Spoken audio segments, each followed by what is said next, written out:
Que en esta hora Dios les bendiga grandemente, mis amados participantes del curso de Historia de la Iglesia. Estamos prontos a terminar parte del contenido que evacuaremos en esta clase. Obviamente es casi difícil contemplar todo lo que es el panorama de la historia de la Iglesia. Habría que estudiarla en primera parte y segunda parte, o sea, Historia 1, Historia 2, para poder tener un panorama completo de lo que es este espectro llamado Historia de la Iglesia. Entonces hoy vamos a ver lo que se titula la expansión católica romana. Podemos ver que entre los años 325 y 451 se pusieron los fundamentos del control papal de la Iglesia Católica.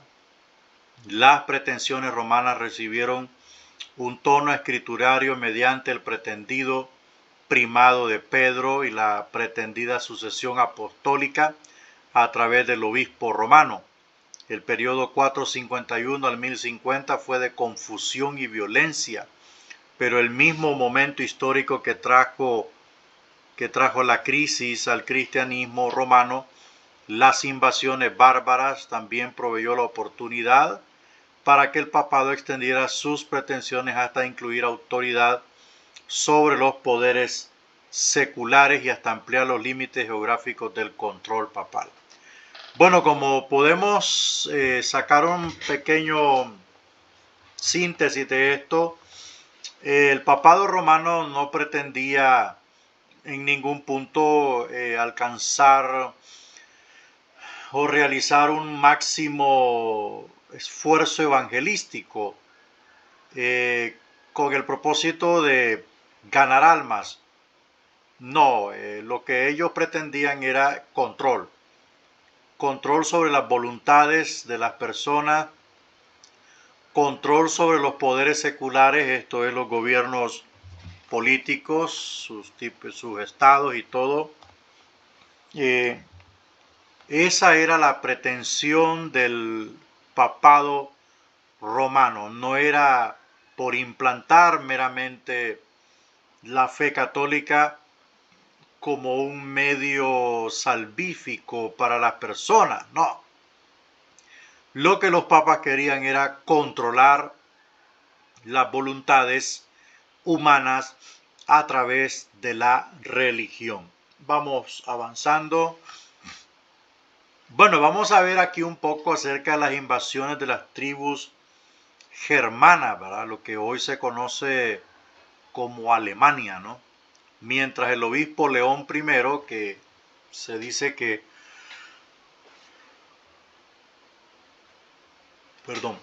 el obispo León I se dice que fue el primer papa que salió de un concilio entre el año 440 al 61, conseguía que le reconocieran algunas de sus pretensiones en el concilio de Caledonia. Fue en el concilio de Caledonia donde se cerró el tema de la Trinidad, ¿verdad? O la triunidad. Fue allí donde se cerró el tema, dando por sentado que Cristo era divino y que formaba parte de una triunidad divina. Estos estaban teniendo lugar grandes migraciones raciales. Durante el siglo II había sido necesario que el gobierno romano mantuviera grandes guarniciones a través de Europa Central para impedir que las tribus hermanas se volcaran sobre el imperio romano.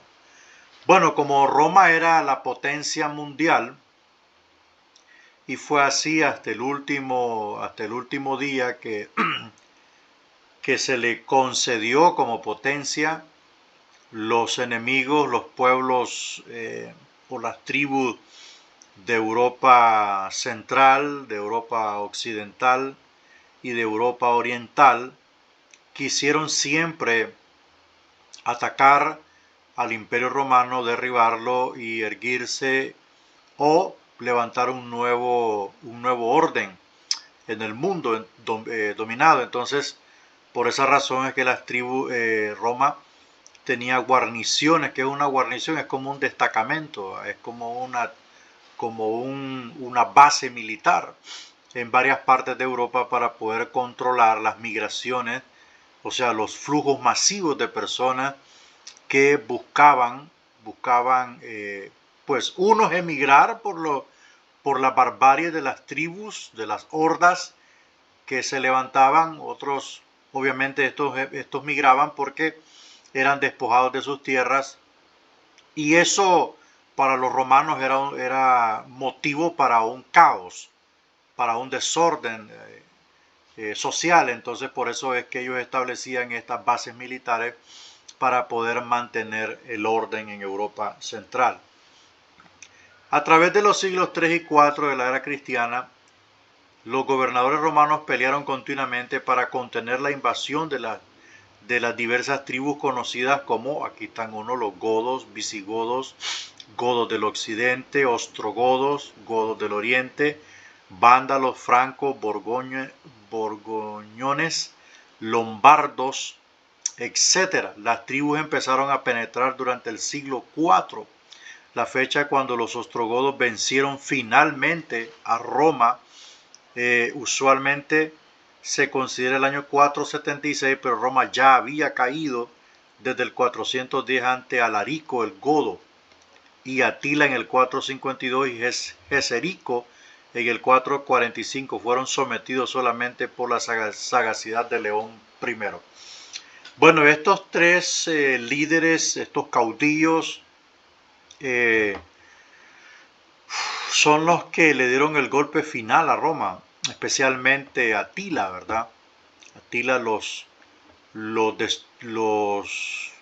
destruyó masivamente. Era una persona, un soldado muy audaz, una persona completamente capaz en estrategia militar, y los venció a los romanos, ¿verdad? Ya Roma ya quedaba poco, ¿verdad? Según la historia, ya su influencia y su dominio mundial ya había prácticamente desaparecido. La gloria de Roma había quedado hecha cenizas. El peor error que cometió Roma fue haber perseguido a Jesucristo, perdón, a los discípulos del Señor, fue haber masacrado la iglesia, fue haber hecho espectáculo a los cristianos en los circos romanos, donde se los tiraban a los fieras salvajes y eran despedazados los hermanos por la fe en Cristo, solo por no negar al Señor. Entonces la desaparición de Roma fue inminente debido a todo esto, aunque Constantino astutamente quiso utilizar la fe cristiana para poder salvaguardar un poco de Roma, de lo que quedaba de Roma, pero fue imposible porque lo que sucedió fue que se levantó un perfil religioso y el estado político siempre iba en picada hacia abajo. Entonces eso fue la desgracia de Roma. Bueno, lo que fue profetizado en el libro de Daniel capítulo 2, cuando el rey Nabucodonosor ve la estatua de oro, eso está por cumplirse la última fracción de esa profecía, ¿verdad? Bueno, algunas de esas tribus ya eran cristianas nominales, o sea, de nombre. Úlfilas, recordemos a Úlfilas, era un evangelista o misionero de los arrianos, ¿verdad? Que era un evangelio torcido, desgraciadamente. Él se infiltró entre ellos y se los ganó, ¿verdad? Les estuvo predicando. Entonces alcanzó a muchas personas para este cristianismo arriano, que es un cristianismo no bíblico. Entonces, cuando estas tribus germánicas invadieron el antiguo imperio romano, es cierto que ellas derrumbaron la antigua civilización greco-romana. Sin embargo, también es cierto que proveyeron una oportunidad para que la iglesia católica romana moldeara una nueva civilización y se elevara por medio de ella. Entonces por eso es que en la diapositiva anterior mirábamos que León I fue el único que los pudo controlar, ¿verdad? Claro, a través de la religión y todo eso, ellos pudieron acceder y León I obviamente pues pudo tomar el control en sus vidas, estableciendo, imponiendo su religión. Estas tribus no destruían y mataban conforme avanzaban en el territorio romano.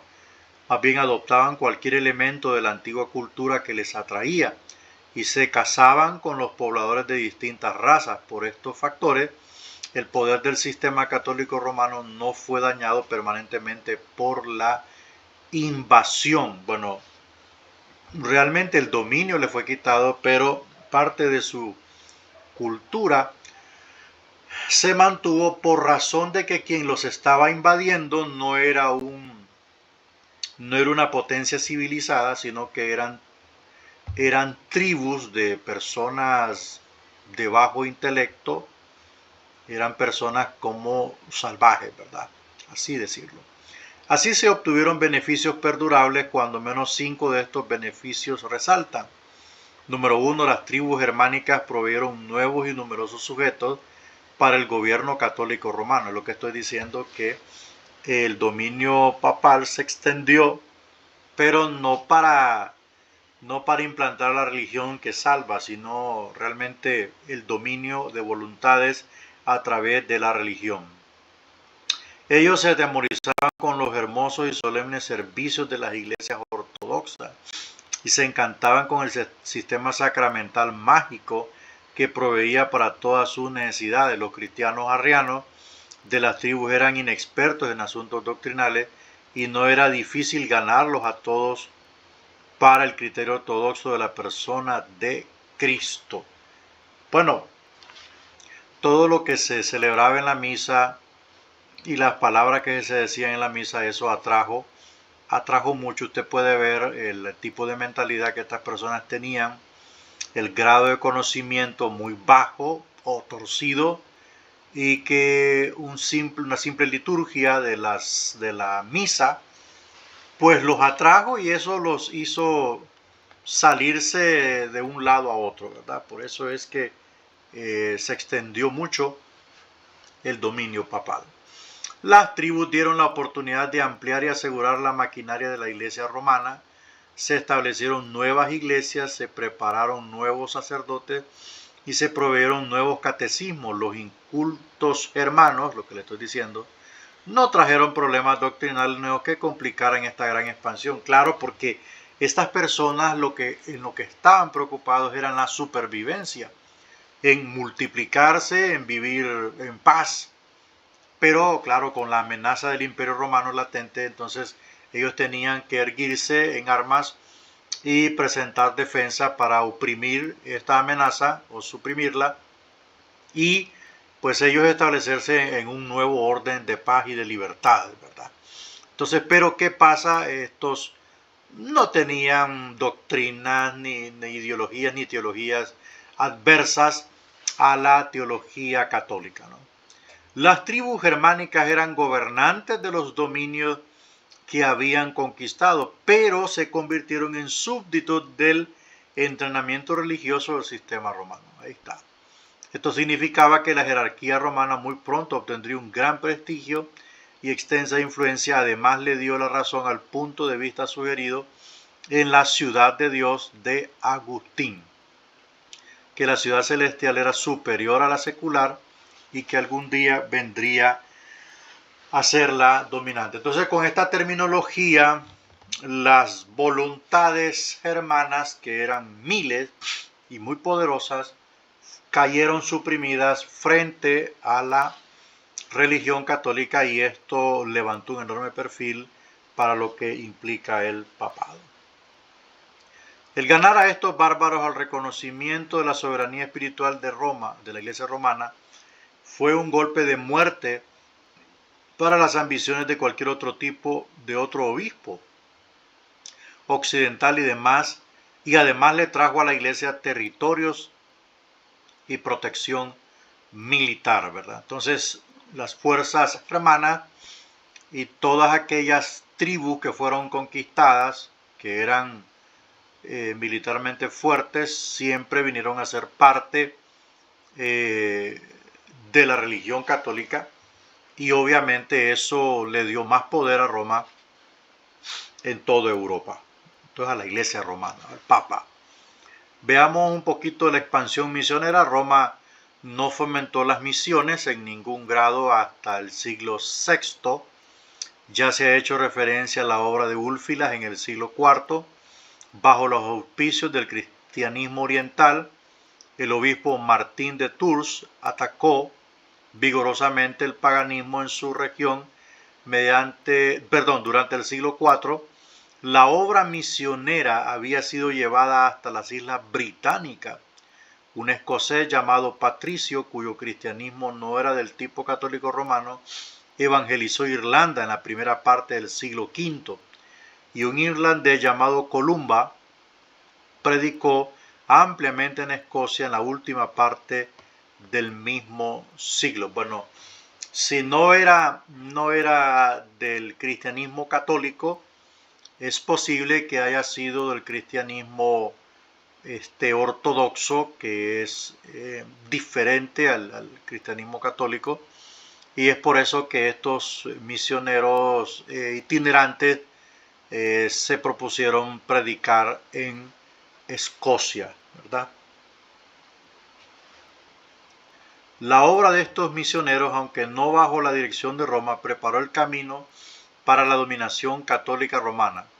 En el 596, de acuerdo con la dirección del Papa Gregorio I, un monje benedictino llamado Agustín y 40 compañeros fueron a Inglaterra como misioneros después de una lucha con el diferente tipo de cristianismo de Irlanda y de Escocia que ya estaba allí. O sea, el tipo católico romano de organización y adoración pues prevaleció. En el sínodo de Whitby, en el 664, se decretó que el cristianismo romano fuera practicado en toda Inglaterra. Bueno, como ya decía, este evangelio que ya estaba dominando en Inglaterra, es posible que haya sido un evangelio pues neotestamentario, ¿verdad? Algún discípulo, recuerde que en la expansión en la día de Pentecostés, pues muchos discípulos alcanzaron a Cristo Jesús, o Cristo los alcanzó, y muchos salieron a sus países. Y recuerde que en esos tiempos el cristiano no se quedaba con la boca callada como lo hacen hoy, ¿verdad? Como lo hacen hoy, que le dan más prioridad a otras cosas que no edifican, y el evangelismo queda oculto, queda detrás de los dientes. Esos cristianos no, esos cristianos donde iban, predicaban, testificaban del Señor, de lo que habían recibido, del poder que habían recibido, etcétera, etcétera. Y es posible que a Inglaterra llegó el evangelio, no. Otros dicen que Pablo llegó a Roma. No hay evidencia de que Pablo llegara a Roma, pero es posible que uno de sus colaboradores sí llegó, a España, y es posible que de España pues pasaron a Inglaterra, ¿no? O sea, todo es muy posible hablando de lo que es la evangelización. Bueno, veramos a Carlomagno, otro de el más grande de los gobernadores francos. ¿Quién es un gobernador franco? Un gobernador franco es un gobernador que fungió en Alemania, ¿verdad? En Alemania. Fue Carlos Grande en el 771 al 814 como líder político y militar. No tuvo paralelo en la Edad Media, ¿verdad? Como líder político y militar no tuvo paralelo en la Edad Media. Él duplicó la extensión geográfica de su imperio, y aún más que eso, el imperio fue consolidado y bien administrado durante su reinado. Su contribución a la expansión de la Iglesia Católica o la Iglesia Romana fue más grande que la de cualquiera de los papas.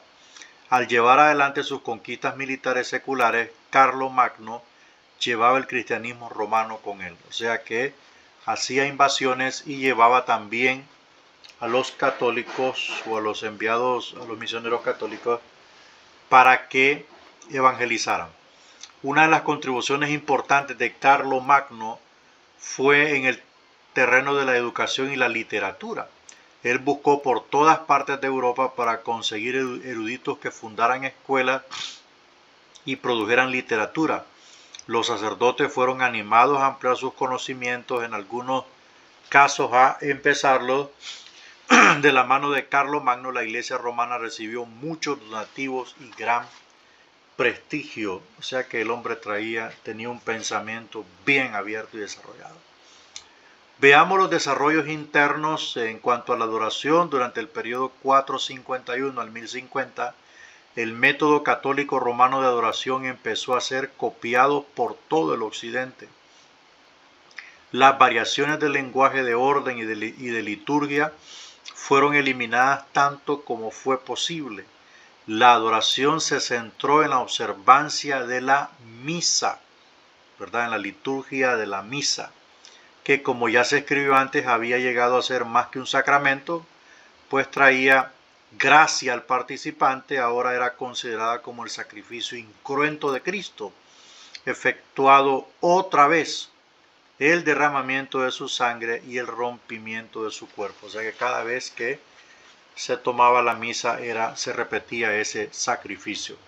Entonces estos avances, por decir así, en cuanto a liturgia, fueron los que causaron impacto en las masas sociales, ¿verdad? Tribales, que no conocían de estas cosas, y eso les impactó enormemente. Cabe mencionar que no fue antes era por el mensaje de la palabra, hoy ya no. Ahora era por una práctica litúrgica que los hombres eran atraídos, y por ese mensaje oculto que estaba allí por parte de los papas. El simbolismo había llegado a ser completamente literal. El vino todavía no le era negado a la gente. O sea, en ese tiempo la misa, la gente recibía la hostia o el pan y se le otorgaba también el vino. Aunque no se había definido, generalmente se pensaba que algo le pasa al pan en la misa, que se transforma en el cuerpo de Cristo. No es bíblico esto. También se había desarrollado un amplio sistema de santos mediadores. La adoración de la Virgen María también aumentó. O sea que aquí es donde aumenta la teología mariana, ¿verdad? Considerablemente durante este periodo, la historia de que ella había sido llevada inmediatamente al cielo, su muerte al cielo después de su muerte, se extendió, o sea, se hizo más amplio este conocimiento o esta información de que María al morir fue llevada inmediatamente al cielo. Bueno, se ofrecían oraciones a María para que ayudara e intercediera. Las reliquias se convirtieron crecientemente en una parte importante de la vida religiosa. Bueno, ¿qué eran las reliquias? Las reliquias eran aquellas pertenencias de los mártires del Señor o de los apóstoles que habían fallecido, ¿verdad? Esas se convirtieron en reliquias. El número de sacramentos todavía no está fijado. Algunos teólogos sencillamente abogaban por 2, el bautismo y la cena. Algunos insistían en 5, mientras que algunos tenían una docena. La confesión auricular ya estaba bien establecida, y la idea de méritos por obras externas se extendió ampliamente. El monasticismo del tipo benedictino cubrió Europa. Bueno, vamos a ver unas cosas aquí. En primer lugar, la confesión auricular es cuando una persona entraba al confesionario, el sacerdote estaba del otro lado, era totalmente confidencial, la persona empezaba ahí a confesar todas las cosas malas que había hecho. Y el sacerdote escuchaba, ¿verdad? Eso se llama confesión auricular. Ya estaba establecida para ese tiempo la idea de méritos por obras externas. O sea, lo que Pablo prohibió no es por obras para que nadie se gloríe. Ellos lo torcieron, lo cambiaron y dijeron, bueno, la gente que hace buenas obras, ¿verdad? La gente que hace buenas obras tiene méritos, méritos delante de Dios. Entonces eso se extendió y claro, las personas que eran pudientes tenían la capacidad pues de hacer obras, regalaban donativos y eso les daba mérito, ¿verdad? El monasticismo, ¿qué es el monasticismo? El monasticismo es la orden establecida por los monjes. Ese es monasticismo, la orden establecida por monjes, un grupo de monjes que eran dirigidos por el abad, ¿verdad? El abad era el monje principal y ellos controlaban las abadías. Las abadías, ahí estaban los monjes o la orden monástica, ¿verdad? Bueno, veamos un poco de las controversias doctrinales. Las controversias doctrinales en que los papas romanos se metieron tenían su fuente, como puede suponerse principalmente en las especulaciones del Oriente. Estas controversias influyeron mucho, sin embargo, para que se establecieran relaciones eclesiásticas y seculares. En este periodo el papado se propuso declarar directamente su autoridad, no solo sobre rivales eclesiásticos, sino también sobre poderes seculares. Vamos ampliando. Una controversia doctrinal muy importante fue arrastrada de una época anterior, el asunto de la naturaleza de Cristo, ¿verdad? En el concilio de Calcedonia, no Caledonia, Calcedonia, en el 451, ahí había definido la naturaleza de Cristo como doble, completamente divina y completamente humana. Ahí fue donde se cerró el tema de la triunidad. La decisión del concilio no convenció mucho del Oriente. Los oponentes de esta decisión tomaron el nombre de monofisistas, o sea, los que sostenían que Cristo tenía una sola naturaleza, ¿verdad? Entonces ahí se estableció la controversia.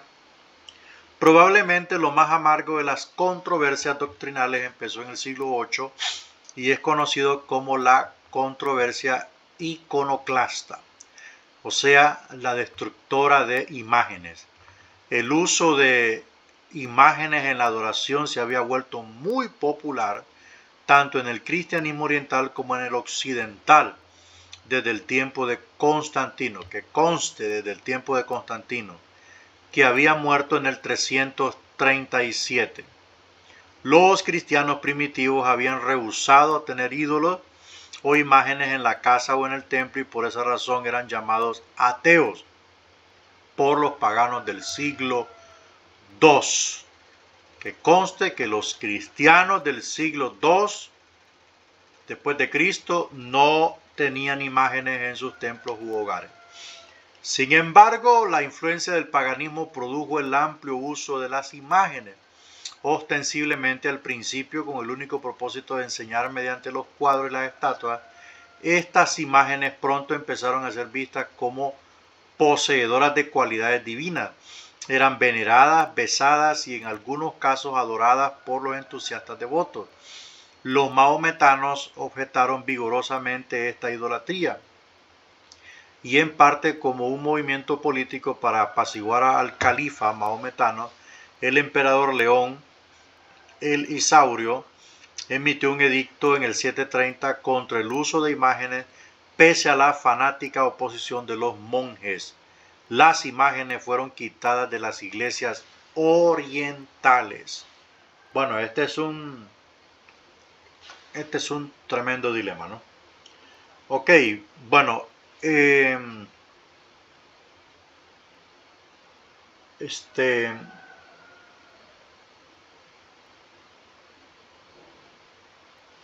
vamos a quedarnos allí.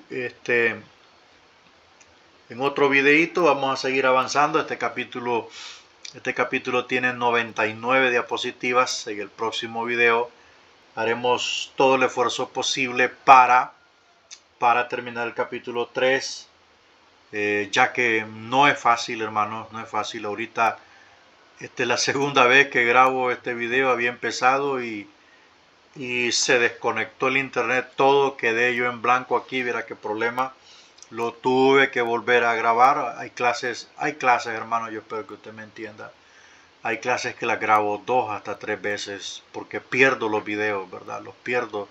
No abarco lo que tengo agendado abarcar, y cuando se irrumpe la grabación a mitad de proceso, perdí, ¿verdad? Por eso es que el video que les envié de hermenéutica iba incompleto, ¿verdad? No era hasta ahí donde pensaba llegar, pero prometo en el nombre del Señor que esta semana vamos a mandar un video completo con la ayuda de Dios. Bueno, la próxima visita vamos a ver un poquito acerca de la oposición secular a la autoridad romana. Hasta ahí les voy a dejar eso. Entonces, sigamos adelante en el nombre del Señor. Recuerde que este semestre termina el último de junio.